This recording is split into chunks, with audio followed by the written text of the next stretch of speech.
This is clearancing your pistons with nail polish. Files. We got our measuring tools here.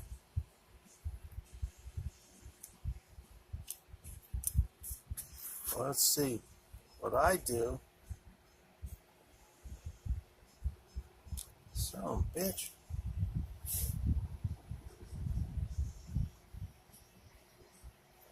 Inches. Oh, it's not inches.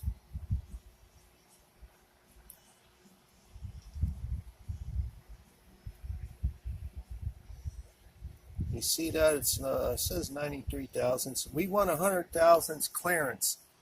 We need 100 thousandths clearance between the rod and the crankshaft. But actually the camshaft too. The camshaft.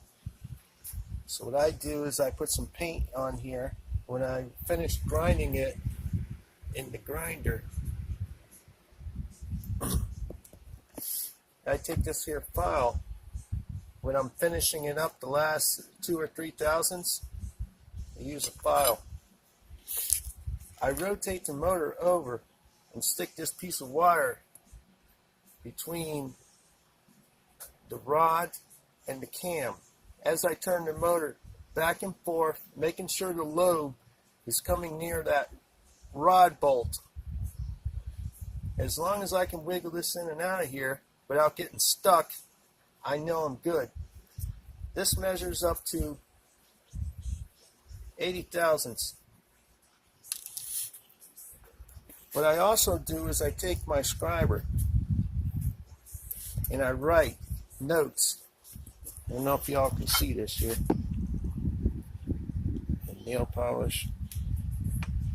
But I go ahead and put notes on the top of the piston so I remember the cam and rod clearance 80 thousandths. So I know I've already got 80 thousandths. I put the piston number 6, so I stick this back in the same hole. That's very important. It's also important that these eyebrows clear the valves. This writing must face up and towards the front of the block. There's no notches on here. So what I do is I look at the camper. There's a camper on the rod, which is inside here, where my pointer is. This is campered to clear the rod. Now Cletus and cars, somebody over there put the pistons in wrong. I think it was Uncle Sam. Somebody, yeah, it's very important not to put the rods in the wrong place. They won't beat oil and they'll bind up. You won't have the right oil clearance. Another handy tool is Play-Doh.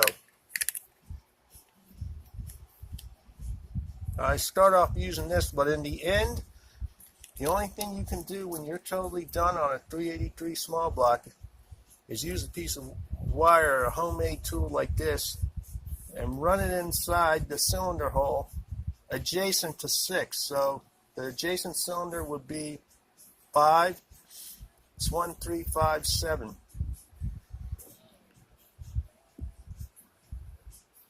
So we're going to stick this in here as we turn the motor over. I know I'm saying that again twice, but that's very important. Nobody has this tip on the internet but me. And it works.